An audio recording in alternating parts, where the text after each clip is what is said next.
Vergil was one half of the Sons of Sparta and the twin brother of Dante. Sparta was a powerful demon who rebelled against, defeated, and sealed away Mundus, emperor of the demon world. Later on, Sparta would father twin boys with a human woman, Eva. These boys were, of course, Dante and Vergil. While Dante is the brash, loud twin that embraces his human half, Vergil's generally more calculated and level-headed, choosing to focus on obtaining more power, no matter the cost. A personality trait born from feeling powerless to prevent the tragic death of his mother. Though they're identical twins, Vergil slicks his hair back to more resemble his father, as well as to differentiate himself aesthetically from his brother. This thirst for power, of course, put him at odds with Dante, who he'd also crossed paths with for the first time since childhood, about a year before the events of Devil May Cry 3, which is the earliest game in the series from a chronological standpoint. Also, at some point prior to Devil May Cry 3, Vergil's own personal investigations into his father's history led him to Fortuna, the city where Devil May Cry 4 would later take place. He finds the Order of the Sword to be mostly harmless, if a little misguided in their aims, and continues his travels, but not before meeting and conceiving a child with an unknown woman off-screen. I promise, there's a reason I'm mentioning that. During the events of DMC3, Vergil aims to awaken Temene Gru, a giant tower Sparta utilized to seal the gateway between the human and demon realms, and is aided by Arkham, a mysterious man who, as it would turn out, had his own ambitions in regards to the tower. He comes into conflict with Dante 3 times over the course of the game, handily defeating him the first time, fighting him to a draw the second, and finally losing to him the final time, in which he ends up staying in the demon world. I try to stay away from personal biases when it comes to these opening character biographies, but DMC3 is a good-ass game, y'all. Vergil is one of the most triumphant examples of a rival character done right, both story and gameplay-wise, and if you haven't played it, I wholeheartedly recommend it. It's one of the best action games of all time. Getting back on track, Vergil would then encounter Mundus in the demon world and attempt to take him on just like his father did. Unfortunately, things didn't go quite as well for Vergil, and he was defeated, tortured, and brainwashed into becoming a servant of Mundus, being christened Nello Angelo. During the events of Devil May Cry 1, Dante runs into Nello Angelo multiple times, with Nello Angelo's most notable trait being that he fights with honor and refuses to attack an unaware opponent. Dante later finds out that Nello Angelo is in fact a corrupted Vergil and defeats him. Vergil is largely absent from Devil May Cry 4's story, but the aforementioned Order of the Sword find Nello Angelo's remains as well as his broken Yamato katana and use them to create some of their armies, notably the Alto Angelo enemies you fight in-game. He returns in Devil May Cry 5, and without going into too much detail for those that haven't played it yet, he's the chief driving force behind much of the game's story. He also finds out in this game that Nero is in fact his son, after which they share some much needed father-son bonding time.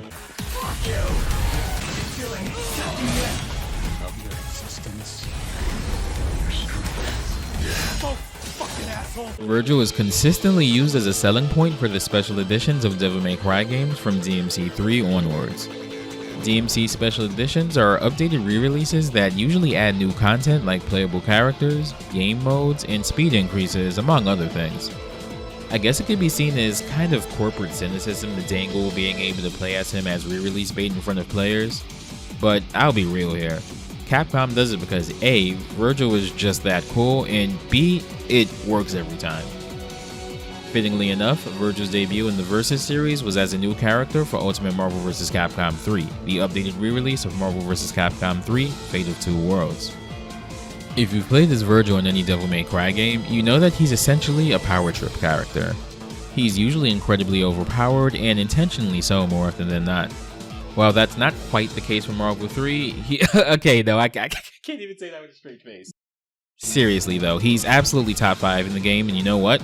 I'm okay with that. He's generally considered to be one of the best characters, and particularly a candidate for one of the best anchor characters, as his damage output in X Factor Level 3 can legitimately turn a losing situation into a reverse OCV. He also has some of the most hilariously disjointed hitboxes I've seen on a fighting game character not from a Kusuke. It's great. His biggest weakness as a character is that he's very meter dependent. A lot of his most damaging tools, like his infamous spiral sword loops, require a lot of meter to get good damage from.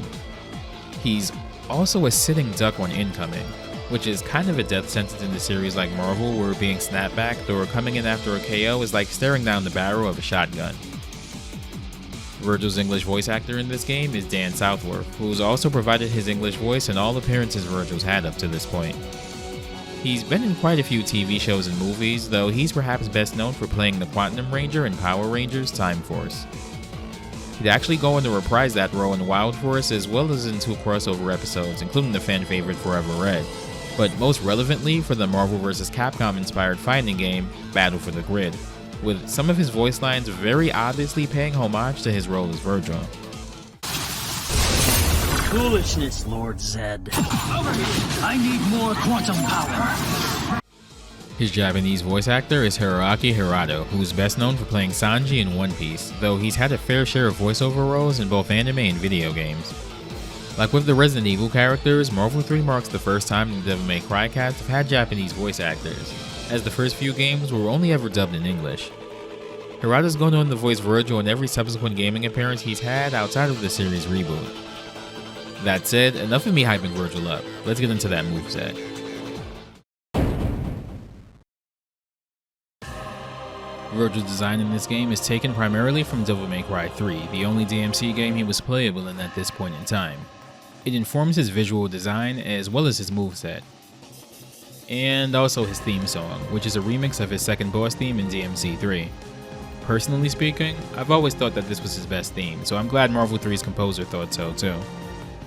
Vergil's attacks all utilize his 3 weapons from DMC 3. Yamato, a katana Vergil inherited from his father, Beowulf, a pair of gauntlets and greaves Vergil obtained during DMC 3, and Force Edge, the dormant form of Sparda's legendary demon sword, which is usually a plot device in nearly every mainline Devil May Cry game. As it relates to his moveset, nearly every command normal, special attack, and hyper combo in Marvel 3 is sourced directly from his DMC 3 moveset. His light, medium, and heavy attack string is based on his standard Yamato combo in DMC 3. His blocking animation is also taken from DMC 3, where in cutscenes and boss fights against him, he spins Yamato around fast enough for it to deflect attacks. His launcher is upper slash from DMC 3. And in addition, he also gets the DMC 3 follow-up slash if he presses heavy attack after. Vergil can actually use this repeatedly as a block string for offensive pressure. His jumping heavy and medium attacks are also his aerial rave combo from DMC 3. And his aerial attack with the special button is Starfall from DMC 3. No jump cancelling shenanigans to speak of here though. Now let's get to his actual command normals.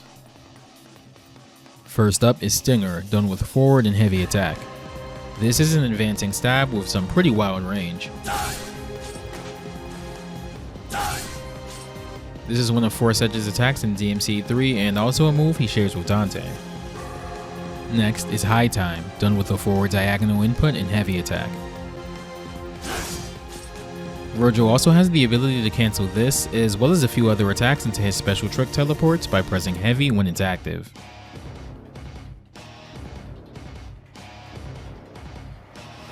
After that is Helmbreaker, done with down and heavy attack in the air. Vergil slams down into the ground with Force Edge out directly in front of him. This move has one of the most legendarily fucked up hitboxes in the series, to the extent that the best way to get around it is to just not be near him when he does it. Vergil can also cancel this into a trick follow-up, though he's not just restricted to one variation. His first special move is Judgment Cut, done with a quarter circle forward motion. The strength of the attack button press dictates the placement of the attack, with light being directly in front of him, and heavy being across the screen. This is one of his more iconic attacks from DMC 3. Next up is Trick, done with a quarter circle and back motion. Which trick you get is dependent on what button you press. Standard Trick teleports you in front of your opponent. Here I am. Trick Down teleports you behind your opponent. Here I am. This is a bit different from DMC 3, where it teleported you away from them. Last, Trick Up teleports you above and in front of your opponent, like in DMC 3. Round Trip is done by holding either light, medium, or heavy attack until Vergil's arm starts glowing blue and letting go. This is very similar to Zero's Buster input in the Versus games as well, though it disappears if Vergil's hit. While Round Trip's active, he can't use any command normals that utilize Force Edge like Helmbreaker.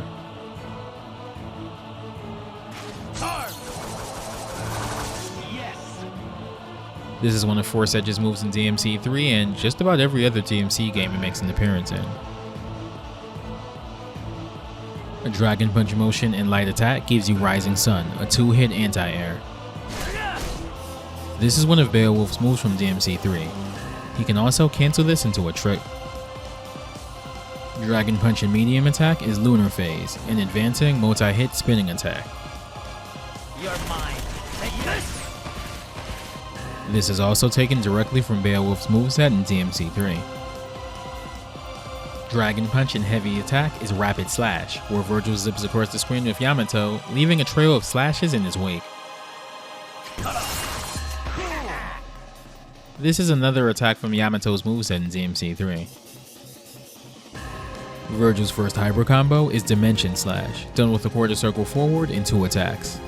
Like Wesker's Phantom Dance hyper combo, this one has a chance to randomly crush up the opponent, though he can be hit out of it because he's not invincible during it.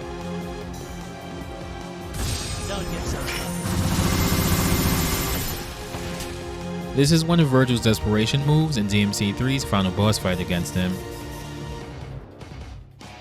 Next up is Spiral Swords, done with a Dragon Punch motion in 2 attacks. Vergil summons a set of phantom swords that float around him and damage anything it comes into contact with until disappearing after a short time. This is taken from the same ability Vergil has in DMC3, where it's tied to his Devil Trigger meter. The DMC3 ability itself goes even further back to the first Devil May Cry game, where Nello Angelo uses it in his third and final fight against Dante. When Spiral Swords are active, Vergil can opt to spend another bar to switch them to another formation. First is Sword Storm, done with a quarter circle forward and the special button. The swords teleport to just over the opponent's head and forms a crown, before each sword plunges into them one by one. This is best utilized in setups where you want your opponent to block, most notably characters like Phoenix. The other possible formation is Blistering Swords, done with an attack pressed alongside the special button. The swords all face towards the opponent, and after a while, fire out one by one straight ahead. Vergil can opt to manually fire them out by pressing an attack with the special button again, with the strength of the attack button dictating which direction the sword goes in. His next hyper combo is Devil Trigger, done with a quarter circle back and 2 attack buttons. This install super buffs Vergil for a set amount of time. He gets a damage and speed buff that stacks with X Factor, and increased hitbox sizes for most of his special attacks, on top of an air dash, a double jump, and the ability to special cancel his normals on whiff. Most notably though, it also gives Vergil access to his level 3, Dark Angel, the name being a nod to Nello Angelo, which was originally an incorrect spelling of Nero Angelo, which roughly translates to Black Angel in Italian.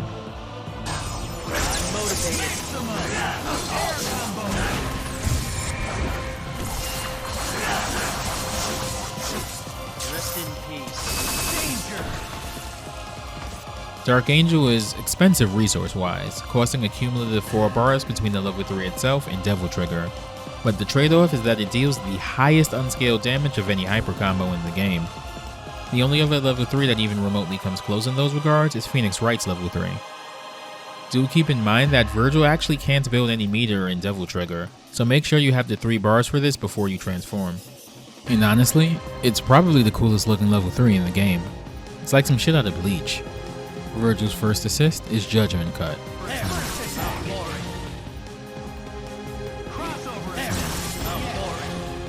His second assist is Rising Sun.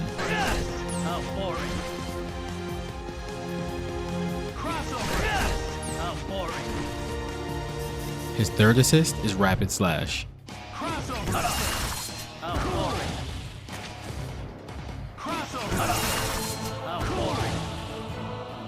Here are all of Vergil's colors.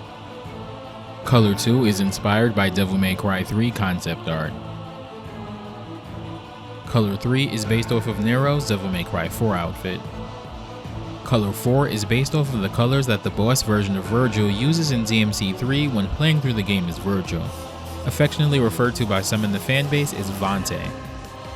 Color 5 is loosely based on Kyosuke from Rival Schools.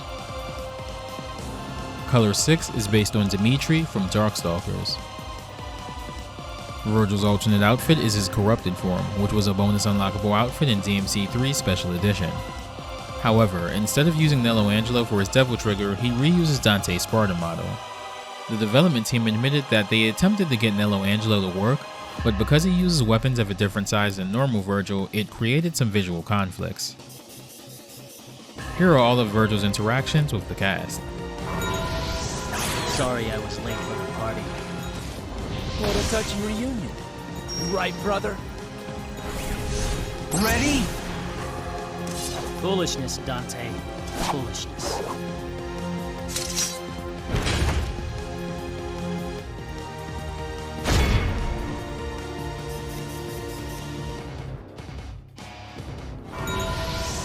You judge me?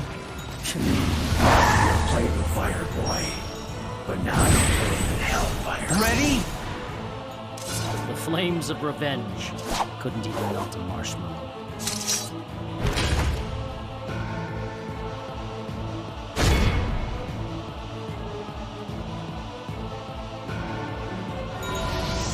How repulsive.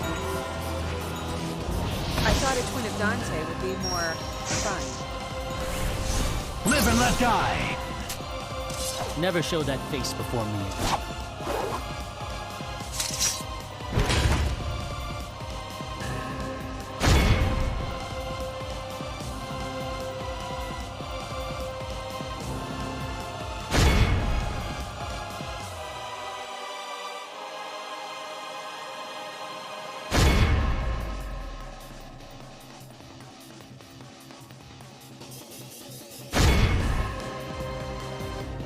And here's Vergil's ending.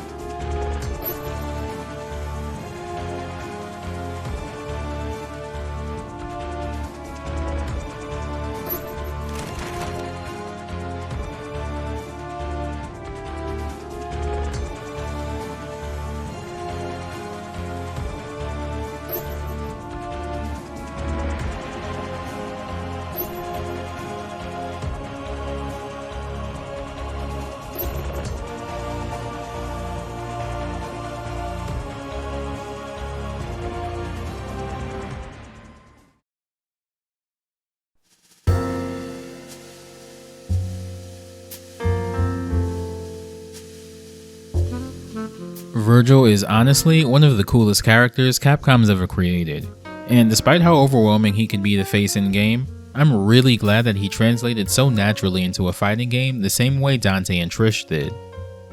It's not uncommon for a game's competitive meta to have their villains, and Vergil's antics definitely earned him that reputation, but that's kind of what makes him and Marvel 3 such an enduring game to me. If you're not shouting, why does that even work? Are you really even playing Marvel? Outside of the series, reboot included, Vergil would also appear in his Nello Angelo form in Project Cross Zone 2. A time-displaced version of his DMC3 incarnation also appears in that game as well. He appears as a card in Tekken too. Once again, thanks to everyone for watching, and a sincere thank you for all of the support. I've wanted to make this video series for years, but really only found the confidence and the means to do so in the last year or so. And it's encouraging to see that so many people enjoy them. So again, thank you, take care, and I'll see you next time.